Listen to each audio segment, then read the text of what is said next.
me breath. That was great, man. That was cool, right? Phil, you called it at the end, the right time. Okay, that was Rudy Sarzo, Kenny Aronoff, and Phil X, and me somewhere and trying to survive with my acoustic. That was some good rocking. It was, man. It's the real thing. You guys, no, I just wanted to see what you guys come up with. So now we can go? You guys can really play. If someone's already got that on a CD somewhere, or not even downloaded somewhere. Oh man, it's for sale. What are we gonna? Listen, if we could get ripped off, what do we call ourselves? Jonesy's. Jonesy's, right? Is that a good? Name? Yeah, sure. Okay, that was our first recording of Jonesy's, and we'll do another one. We'll have an whole album done by the end of the The flip side, we need a B-side to it. Yeah.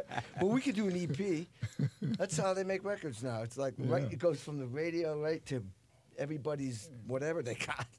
Do you sing? You don't sing, do you? You do No, backing vocals? I have done backgrounds. I got roped into doing backgrounds on a Chicken Foot tour. Whoa! I had the mic over. I had sang up high, like that. That helps. Yeah. If you squeeze your nuts and sing up high, Dude, you can hit the notes. I was playing so many notes I couldn't squeeze my nuts. But man, when I could not hit it unless it was like that. Squeeze my nuts. Let me squeeze my nuts. Jesus Christ. You what you're doing right now? Are you just promoting this documentary? You're still playing, right? You're all in bands. Oh yeah. That's just Yeah. absolutely. Bon And Jovi. Bands is plural. It's always plural. Yeah. That's the new motto, isn't it? It's like, yeah. What did you guys think of that documentary, The Wrecking Crew? Have you ever seen that one? Yes. Oh, yeah. Yes. It was great. It's great. Is this documentary along those lines? No. Is it a lot different? Tell me a little bit about this new documentary you're in. Go ahead. Well, the Wrecking Crew was specifically about session players. Right. An amazing time in music where you had to be a player or you wouldn't be a session player. There was no program, there was no Pro Tools. You had to be a player. You had to be able to play through songs. You had to be able to read. And this documentary is more about people. It doesn't specifically speak about that part of being a hired gun, which I thought was. They'd kind of left that part out. They should have emphasized a little bit more of that. Anyway, the documentary is great. Let me just say that one. I just want to say that Kenny's the only guy in the documentary that can actually read. That might be true. I think. We're not talking about books. We're talking about music. We're talking about I've seen him in sessions. You mean the things with the funny pictures? Yeah, it looks like ants running around on like line paper. Yeah. But he writes down every beat. The hi-hat's going to do this, and the kick's going to do this, and the snare. But you guys... So do you write that, or do you just read what someone else has No, I'll show you right now. He writes it out. He's right. He's going to show you because we're on radio. Oh, yes, that looks very impressive.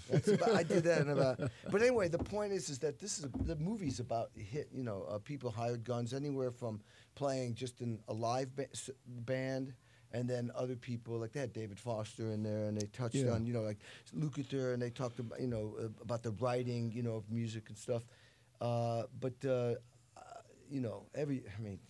Phil X was a riot, and he's so funny, and I love it. I won't even give it away, but he's great. And Rudy's part, being in the Ozzy's band, and then Liberty DeVito, being in Billy Joel's band, those were the emotional, very dramatic parts of the movie, which was done very well, very, very well. I'll let Rudy talk about it, but yeah, another thing about the hired gun documentary is that it's very contemporary, because not only does it go into the 70s, with like Liberty DeVito and Steve Lukather and all the Ray Parker Jr., but it's also very contemporary because a lot of the hired gun focus is on musicians who are actually like Jason Hook, who is one of the producers, making a transition from playing with Hillary Duff and Mandy Moore.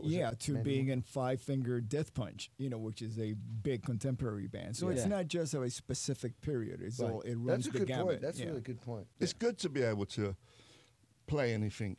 I think not stay in one little bag. I'm a heavy metal guitar player. It's good to be able to Yeah, to it's open your mind. I grew up- playing different sides. I grew up playing top 40. You know, we had to play "You're Having My Baby" to "Smoke in the Water" or "My Boy," a boy named Sue, Johnny Cash. You know, Yeah. whatever was in top 40, we had to play that. Yeah. Well, you grew up in Jersey, right? I in Miami. That's where I Miami did too, my yeah. formal playing. You know, and it was all But then, clubs. yeah, you know? everybody, that's how you got a gig. You played in that bar and you put Yeah. together a band. But I what remember- made that really Exactly. great, and this is, I'll go out on a limb here. No, like being in the cover band and learning songs and being able to do 3 45-minute sets and changing it up every night, that trained your ears like really quick. So when I go in and do a session now and I Yeah. can't read, they can play a piece of music and I got it charted out in 1 or 2 passes because of that ear training. Yeah. So people are like, hey, is it better to have ear training or be able to read? I mean, my opinion is when you're just learning it and then playing it, you give it your touch Yeah. and instinct. Yeah. And when you're just reading somebody else's notes for something, it's like, well, it's their touch. Whenever I've I totally agree with whenever that. I've heard, sorry, Kenny. Whenever I've heard anyone like young people, they've learnt by reading. Yeah. They don't know how to just jam. No, They're you can't lost. jam. They And don't. you know what else? A lot of the transcriptions and a lot of the YouTube how to play this video are wrong. Yeah. So a lot of these kids are learning these songs wrong. Yeah. And I'm the guy going, wait, use your ears, man. Does that even sound right? Yeah. Well, I totally agree. I mean, I have formal classical training. I literally got into the Jerusalem Symphony Orchestra because I did Drums. Yeah, because where I grew up, there was no teachers. I mean, I'm so old they didn't even have a drum teacher of rock and roll or a school back then. So I didn't know what to do, and I grew up in a little town of 3,000 people, and there was the Boston Symphony Orchestra there. Did so they have a McDonald's? They didn't. Did they have a 7-Eleven? That came in. That was all later. That Did was- you have a gas station? We had one gas station, no lights. Did you? No lights. No lights. No, No stoplights. sun lights. Come No, on. no Did you have White Castle? No, I think they had something that came before. White Before. That's the name of our band. That's That's it. That's it. White That's it. Castle. Let's not get sued. Sliders. But let's do it. Yeah. Anyway, so I mean, that was my biggest thing because I grew up and I saw the Beatles on TV and then like Ed Sullivan and then I asked my mom naively, call the Beatles up. I want to play in that band. That obviously didn't happen, but me. I went, well, hell with that. I started my own band and played Beatles songs. I was like, you know what? If I can't play in the band, I'll start my own band. So I played clubs. I was self-taught, totally all ears. Didn't even know how to read music till later on. And when I was in college, I was just like, God, that drove me nuts. How they could read all these notes, but there was so lack of feel. Yeah. And if you tried to divert them off the page, lost. Right. Couldn't do it. So I agree with you. I did it ass backwards. I learned the skill afterwards.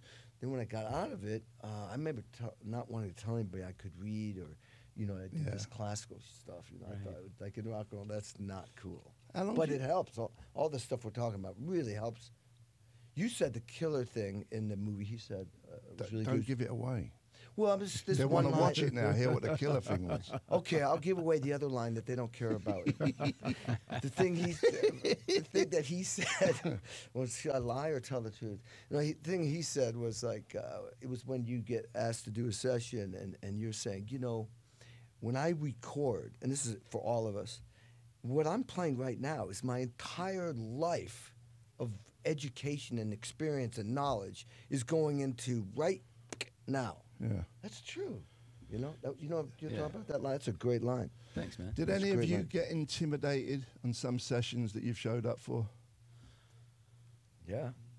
I got intimidated by a producer one time, but it only lasted for like 4 seconds. Anyways, the whole point was I was Kicked his ass. doing Alice Cooper with Bob Marlette, and the record was called Dragontown. no, it was shit.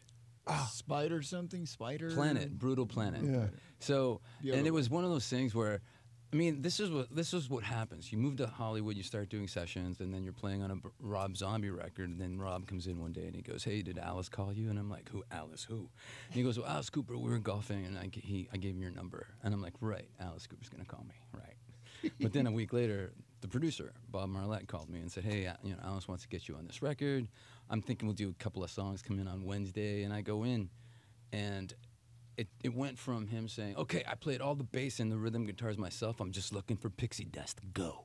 And he pressed the red button, and I was like, and then I started playing, and he goes, hey, that was great. Can you double it? And I was like, what did I just do? Yeah. Can I hear it first? Yeah. But anyway, so he liked it so much. So the intimidation factor was, okay, I got to really do something amazing here. Yeah. And Put then on the it went spot. from can you play on 2 songs to can you play on 9 songs and come back on Friday and stuff like that. So, Wow.